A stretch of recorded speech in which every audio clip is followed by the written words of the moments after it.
ಕೇಳಿರಿ ನಂಬಿರಿ ಪಡೀರಿ ಅನ್ನುವಂತಹ ಒಂದು ಸಾಲು ಅನ್ನುವಂತಹ ಒಂದು ಪದ ನಮ್ಮ ಜೀವನದಲ್ಲಿ ಅದು ಎಷ್ಟು ಮುಖ್ಯ ಆಗುತ್ತೆ ಅಲ್ವೇನ್ರಿ ಗುರುಜಿ? ಇವತ್ತಿನ ಸಂಚಿಕೆಯಲ್ಲಿ ನಮ್ಮ ವೀಕ್ಷಕರಿಗೆ ಏನ್ ಹೇಳ್ತೀರಾ? ದುಡ್ಡು ಸಂಪಾದನೆ ಮಾಡಬೇಕು ಅಂತಂದ್ರೆ ಅದು ಒಂದು ವಿದ್ಯೆನೆ. ಮನಿ ಮಂತ್ರ ಸಬ್ಜೆಕ್ಟ್ ಅನ್ನೋದು ಒಂದು ವಿದ್ಯೆನೆ. ಅದನ್ನು ಕಲಿಬೇಕಾಗಿದ್ರೆ ಏನು ಮಾಡಬೇಕಪ್ಪ ಅಂತಂದರೆ, ಅದಕ್ಕೆ ಒಂದು ಗುರುಮುಖೇನ ನೀವು ಅದನ್ನು ಕಲಿತಾಗ ಅದು ತುಂಬ ಸುಲಭವಾಗಿ ನಿಮಗೆ ಅದು ಬರೋದಕ್ಕೆ ಸ್ಟಾರ್ಟ್ ಆಗುತ್ತೆ. ಅದು ಯಾವ ರೀತಿ ಅಂತಂದರೆ, ಈಗ ಒಂದು ಉದಾಹರಣೆ, ಈಗ ನಾವು ಒಂದು ಶಾಲೆಗೆ ಹೋಗ್ತೀವಿ.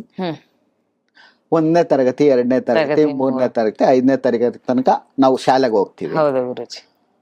ನಂತರ ನಾವು ಶಾಲೆಗೆ ಹೋಗದೇನೆ ನಾವು SSLC ಎಕ್ಸಾಮ್ ಕಟ್ಟಬೇಕು ಅಂದ್ರೆ ಕಷ್ಟ ಆಗುತ್ತೆ ಅಲ್ವಾ?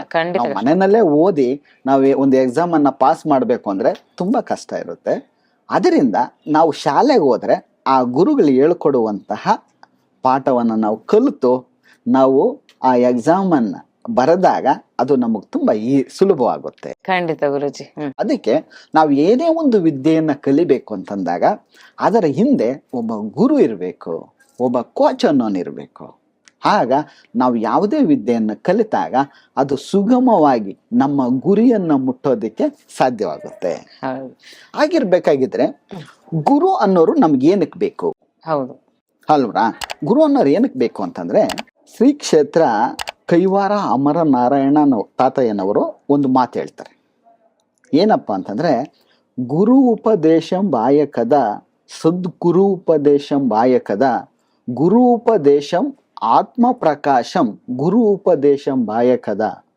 ಅಂದ್ರೆ ನಮಗೆ ಒಳ್ಳೆ ಒಂದು ಗುರು ಸಿಕ್ಕಿದಾಗ ನಮ್ಮ ಜೀವನ ಸಾರ್ಥಕ ಆಗುತ್ತೆ.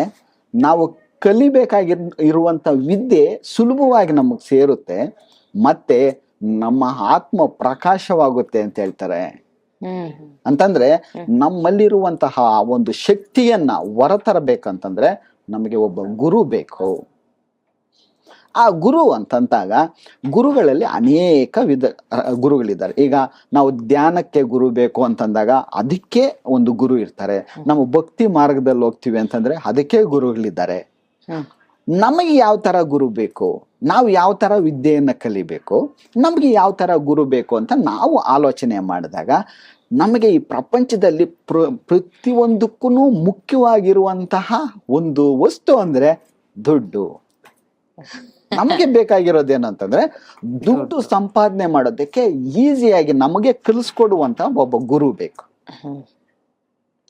ಆ ಗುರುವನ್ನ ನಾವು ಹುಡುಕಿ ಆ ಗುರು ಹೇಳುವ ಮುಖಾಂತರ ನಾವು ಆ ಸಬ್ಜೆಕ್ಟ್ ಅನ್ನ ಹಿಡಿದಾಗ ನಾವು ಆ ಗುರಿಯನ್ನ ತಲುಪೋದಕ್ಕೆ ತುಂಬಾ ಸುಲಭವಾಗುತ್ತೆ. ನಾವು ಅದನ್ನ ಯಾವ ರೀತಿ ನಾವು ಕಲಿಬೇಕು ಅನ್ನೋದನ್ನ, ಈಗ ಗುರುಗಳು ಏನ್ ಹೇಳ್ತಾರೆ ಅಂತಂದ್ರೆ, ಗುರು ವಾಕ್ಯ ಬ್ರಹ್ಮವಾಕ್ಯ ಅಂತಾರೆ. ಗುರು ಹೇಗಿರ್ಬೇಕು, ನಮಗ್ ಕಲಿಸುವಂತ ಗುರು ಹೇಗಿರ್ಬೇಕು ಅಂತಂದ್ರೆ, ಗುರು ಇರಬೇಕು ಶಿಷ್ಯನನ್ನು ಕಂಡು ತನ್ನ ಮಗುವಿನಂತೆ ವಿದ್ಯೆಯನ್ನು ಕಲಿಸುವಂತ ಗುರು ಬೇಕು. ಗುರು ಸಂತೋಷವಾಗಿ ಆನಂದವಾಗಿ ತನ್ನ ಮಕ್ಕಳಂತೆ ಬೆಳೆಸುವಂತ ಗುರು ಬೇಕು. ತಾನು ಕಲಿತಿರುವಂತ ವಿದ್ಯೆಯಿಂದ ಇಡೀ ಲೋಕ ಕಲ್ಯಾಣ ಮಾಡುವಂತ ಗುರು ಬೇಕು. ಗುರು ಅಂದ್ರೆ ಯಾರು? ಕತ್ತಲಿನಿಂದ ಬೆಳಕಿನ ಕಡೆಗೆ ಕರೆದುಕೊಂಡು ಹೋಗುವಂತವರೇ ಗುರು. ನಮ್ಮ ಜೀವನದಲ್ಲಿರುವಂತಹ ಕತ್ತಲು ಎಂಬ ಬಡತನವನ್ನ ನೀಗಿಸಿ ಬೆಳಕು ಎಂಬ ಶ್ರೀಮಂತಿಗೆ ಕರ್ಕೊಂಡು ಹೋಗುವಂತ ಗುರು ಬೇಕು ನಮ್ಗೆ. ಆ ತರ ಗುರು ಸಿಕ್ಕಿದಾಗ ಏನಾಗುತ್ತೆ, ನಿಮ್ಮ ಜೀವನವೆಲ್ಲ ಬೆಳಕಾಗುತ್ತೆ. ಬೆಳಕು ಅಂದ್ರೆ ಏನು? ನಮ್ಮ ಸಬ್ಜೆಕ್ಟ್ ಅಲ್ಲಿ ದುಡ್ಡು ಸಂಪತ್ತು ಐಶ್ವರ್ಯ ಸಿಗುತ್ತೆ. ಆ ರೀತಿಯಾದ ನಮಗೆ ಗುರು ಬೇಕು. ಆ ರೀತಿಯಾದ ಗುರುವನ್ನ ನಾವು ಹುಡುಕಬೇಕು. ಗುರುಜಿ, ಈಗ ಪ್ರತಿಯೊಂದಕ್ಕೂ ಗುರಿ ಮುಂದೆ ಗುರು ಹಿಂದೆ ಅನ್ನೋ ಒಂದು ಮಾತು ನಮ್ಮ ಜೀವನದಲ್ಲಿ ಎಲ್ಲರೂ ಅಳವಡಿಸ್ಕೊಂಡಿರ್ತಾರೆ. ಸೊ ನಿಮಗೆ ಗುರು, ನಿಮ್ಮ ಗುರುವಿನ ಬಗ್ಗೆ ಒಂದೆರಡು ಮಾತು ಹೇಳೋದಾದ್ರೆ, ಈ ಒಂದು ಮನಿ ಮಂತ್ರ ಹೇಗ್ ಕಲ್ತ್ರಿ, ಯಾರಿಂದ ಕಲ್ತ್ರಿ, ಏನಕ್ಕೆ ಕಲ್ತ್ರಿ, ನೀವು ಕಲಿಬೇಕು ಅಂತ ಹೇಳಿ ಯಾರು ನಿಮ್ಮನ್ನ ಆಸಕ್ತಿ ತುಂಬಿದ್ದು?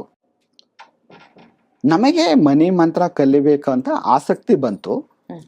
ನಾನು ವಿಡಿಯೋ ನೋಡಿ ನಮ್ಮ ಗುರುಗಳನ್ನ ಪತ್ತೆ ಹಚ್ಚಿ ನಾನು ನಮ್ಮ ಗುರುಗಳ ಮುಖಾಂತರ ನಮ್ಮ ಗುರುಗಳಾದ ಆಚಾರ್ಯ ಅನಂತ ಕೃಷ್ಣ ಸ್ವಾಮಿ ಗುರುಗಳ ಹತ್ರ ನಮ್ಮ ಮನಿ ಮಂತ್ರ ವಿದ್ಯೆಯನ್ನು ಕಲ್ತಿದ್ದೀವಿ.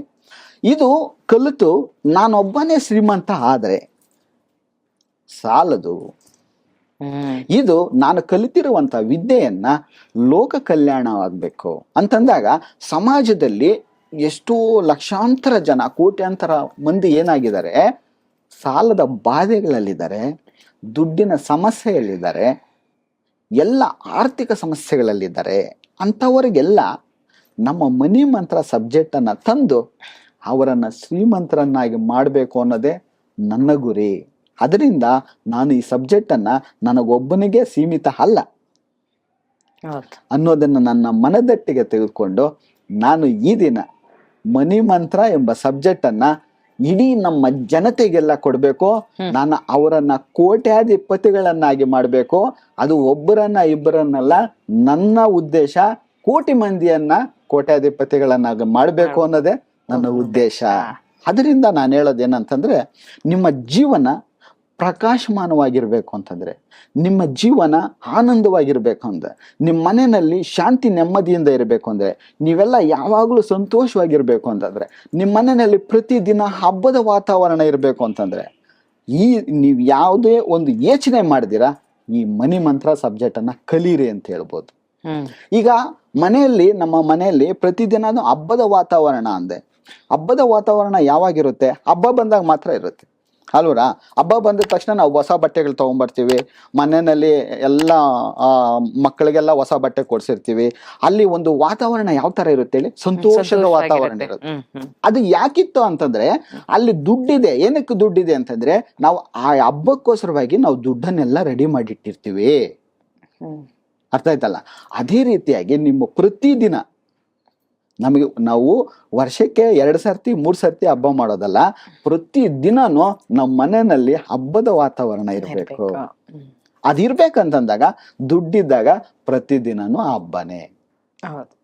ನಮಗ್ ದುಡ್ಡಿದ್ರೆ ಪ್ರತಿ ದಿವಸನೂ ಹಬ್ಬನೇ. ಆ ವಾತಾವರಣ ತರಬೇಕು, ಜನಗಳ ಮನಸ್ಸಲ್ಲಿ ಸಂತೋಷ ತರಬೇಕು, ಜನಗಳ ಮುಖದಲ್ಲಿ ನಗೆಯನ್ನ ತರಬೇಕು. ಅದೆಲ್ಲ ಸಾಧ್ಯವಿದೆ ಈ ಮನಿ ಮಂತ್ರ ಸಬ್ಜೆಕ್ಟ್ ಇಂದ. ಎಲ್ಲರೂ ಈ ಸಬ್ಜೆಕ್ಟ್ ಅನ್ನ ಹಿಡೀರಿ, ನೀವು ಕೋಟ್ಯಾಧಿಪತಿಗಳು ಆಗ್ತೀರಾ.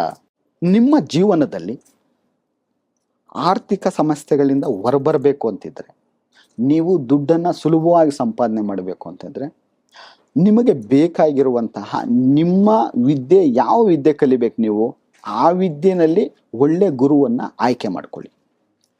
ಆ ಗುರು ಮುಖೇನ ಅವರು ಹೇಳುವಂತಹ ಮಾರ್ಗದರ್ಶನದಲ್ಲಿ ಹೋಗಿ ನಿಮ್ಮ ಗುರಿಯನ್ನ ಈಸಿಯಾಗಿ ಮುಟ್ಟಬಹುದು.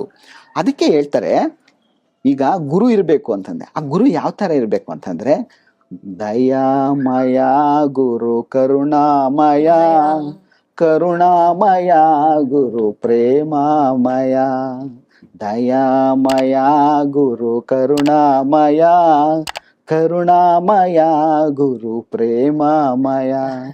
ಗುರುವಿಗೆ ಸರಿಸಾಡಿಲ್ಲಂತೆ, ಗುರುಪಾದವ ನಂಬಿರಬೇಕಂತೆ. ಗುರುವಿಗೆ ಸರಿಯಾರಿಲ್ಲಂತೆ, ಗುರುಪಾದವ ನಂಬಿರಬೇಕಂತೆ.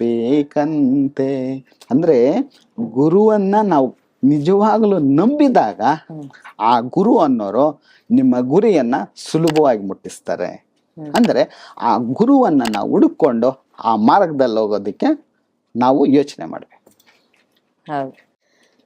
ವೀಕ್ಷಕರೇ, ಮನಿ ಮಂತ್ರ ಸಬ್ಜೆಕ್ಟ್ ಅನ್ನ ಅಳವಡಿಸ್ಕೊಳ್ಳಿ ಅಂತ ಹೇಳಿ ಮುಂದಿನ ಸಂಚಿಕೆಯಲ್ಲಿ ಭೇಟಿಯಾಗೋಣ. ಧನ್ಯವಾದಗಳು. ಸರ್ವೇ ಜನ ಸುಖಿನೋ ಭವಂತು.